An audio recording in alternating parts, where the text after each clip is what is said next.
oh, la rue, c'est pas un dortoir. Tu sais à qui elle appartient, cette maison? Quoi? Oh, Monsieur Crépin. Oh, excusez-moi, on a des ordres. Oh, mais qu'est-ce que c'est? Monsieur Crépin, j'en profite, j'ai un objet magique à faire examiner et je me demandais si vous pouviez... Revenez demain. Aujourd'hui, je suis en inventaire. Bon, eh ben, à demain alors. Merci, Monsieur Crépin, et bonne journée. C'est plus de mon âge, le camping. Papécha, j'ai fait un rêve horrible. Tu voulais me raconter l'histoire du Solomon, mais tu y arrivais jamais à cause de Louis qui nous mettait à la porte.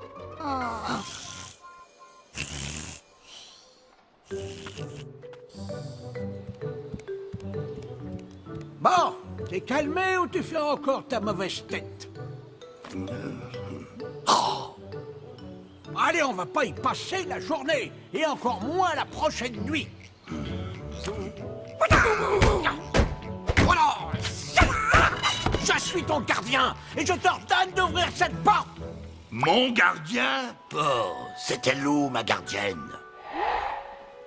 D'ailleurs, si j'avais su, je serais resté avec elle.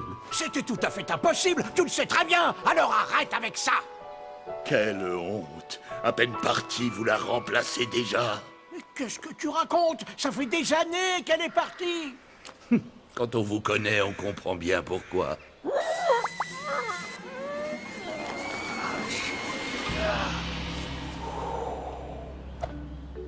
Je t'ai promis que je n'embaucherai pas cette femme de ménage. Qu'est-ce que tu veux de plus? Vous ne me méritez pas. Vous avez de la chance que j'ai promis à Lou d'être obéissante. Mais je vous préviens que je n'entende plus jamais parler de nettoyage ou de femme de ménage. Oui, oui, promis. Bonjour, déjà levé? Non! T'es contente? Bah quoi? Bonjour Simone. T'es venue déjeuner avec nous? Un chouchou? La maison est un chouchou? C'est ça! Et elle refuse catégoriquement qu'on la nettoie et accepte difficilement les ordres, même venant de moi. Voilà pourquoi je ne peux pas embaucher de femme de ménage. Et ça? Pourquoi m'avoir renvoyé cette réponse positive alors?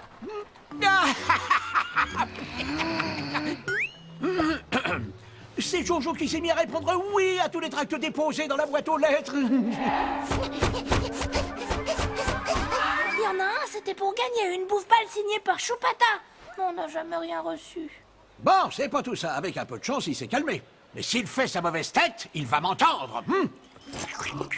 Joyce, reste avec Simone, je reviens. Je dois avoir une discussion privée avec Louis. Dis, tu sais comment ton papy-chat est devenu le maître de la maison? Oui, et c'est une super histoire. Tu veux que je te la raconte? C'était quand Papy Chat était un aventurier. Il faisait équipe avec Lou, l'amoureuse de sa vie. Un jour, Papy Chat et Lou avaient décidé de passer des vacances dans une maison à la campagne. Mais en arrivant, Papy Chat et Lou ont trouvé que la maison était bizarre et la dame qui vivait là ne buvait même pas de lait de bambou. C'est parce qu'en fait, c'était un piège. La maison n'était pas une maison normale, c'était une maison chouchou. Elle capturait les gens pour les dévorer. Ils pouvaient se faire capturer eux aussi. C'était super poilu, comme dit Papy Chat.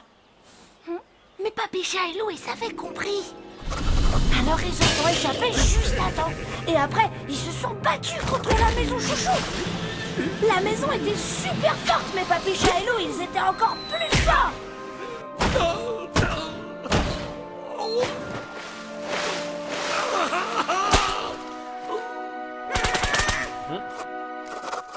Et c'est comme ça que Lou et Papy Chat sont devenus les maîtres de la maison. Et après, ils ont habité dedans ensemble. Fin de l'histoire. Je vois. Et Lou, elle vit où maintenant? Je sais pas.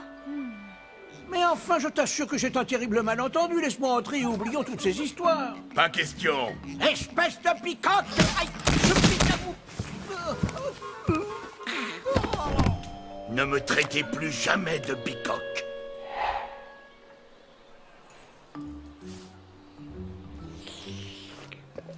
Alors?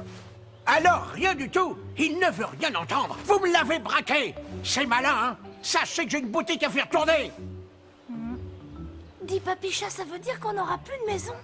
Allons, Jojo, tu sais très bien que ton papicha trouve toujours une solution. Même si pour l'instant, j'en ai pas. Pourquoi vous ne demandez pas de l'aide à Lou? Après tout, c'est elle sa gardienne, non? Pas possible! Mais comment vous savez ça, vous? Joris m'a raconté la capture de la maison. À mon avis, tout ça, ce sont des excuses pour vous faire payer le départ de Lou. Oui. La maison m'a toujours tenu pour responsable. Oh, ne partez pas. Je ne peux pas t'emmener là où je vais. Je te confie à Kérubim. Prends soin de lui. Adieu. Oh, Kérubim! Depuis, la maison refuse que quiconque s'occupe d'elle. J'ai peut-être une idée pour la faire changer d'avis. Ah non! Pas question! Vous en avez assez fait. Je vais me débrouiller. Merci. Je dis ça, moi, ce ne sont pas mes affaires. En effet.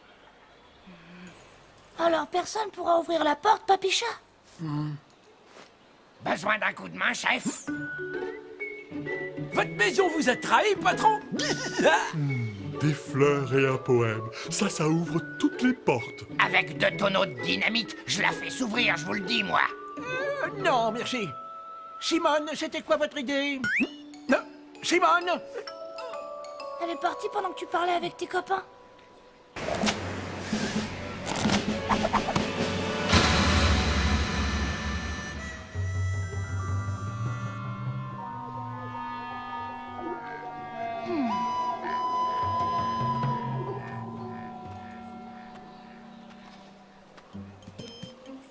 Et allez-vous manger vieux crêpes?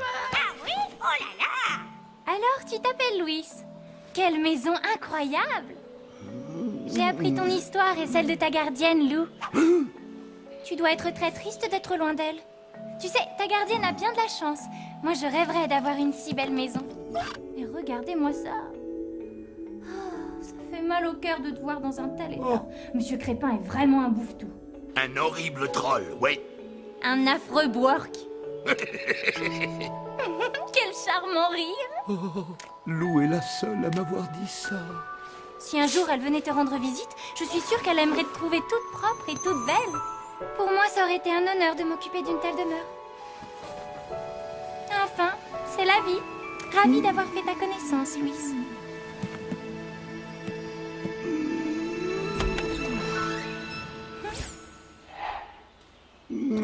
Mais attention, lavage à sec et chiffon en peau de bouffe-tout. Je déteste l'eau et j'ai le parquet sensible.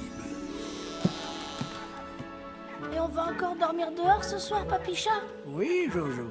Et demain soir? Je sais pas, Jojo. Monsieur Crépin arrive. Mesdames, Papicha, la porte! Coucou, Simone! Tu as vu, la porte est ouverte? ah, Vous êtes déjà arrivé, je n'ai pas encore fini. J'ai décidé d'embaucher une femme de ménage. Désormais, c'est Mademoiselle Simone qui prendra soin de moi. D'accord, j'accepte, mais à une condition, que tu fasses la paix avec Monsieur Crépin. Oh, je vous pardonne, Monsieur Kérubim. quel sacré bout de bonne femme! Bienvenue dans notre petite famille, Simone.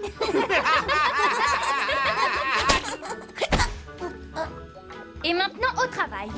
Oh là! Attention! Mais vous ne savez pas ce que vous avez entre les mains, malheureuse! C'est un pot de chambre auto-nettoyant! Oh! Rarissime! J'ai failli perdre la tête pour l'avoir, celui-là! Oh, alors tous ces objets, c'est vous qui les avez À trouvés? quelque chose près, oui. Ils viennent de tous les endroits du monde des 12. Il est fortiche, hein, mon Papicha? Chacun de ces objets a une histoire. Chacun d'eux est une aventure. C'est pour cela que chacun d'eux est un trésor. Et les trésors, c'est pas fait pour rester dans des coffres, mais pour être découverts ou perdus, pour passer de main en main. Exactement, Jojo, et c'est pourquoi j'ai ouvert une brocante. Hier, tu m'as promis de me raconter l'histoire du Solomonk. Ah oui, c'est vrai. Mais plus tard, Proust, je vais vous réorganiser tout ça, faites-moi confiance. Allez, restez pas dans mes jambes, à tout à l'heure.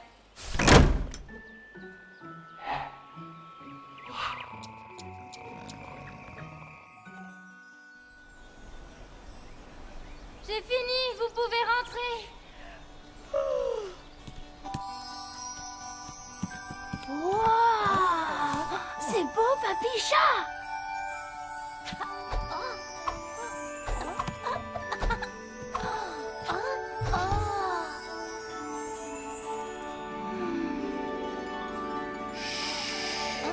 Laissez dormir celle qui a travaillé. C'est le Solomonk. Oui, bon, normalement, ce n'est pas une histoire qu'on raconte aux enfants.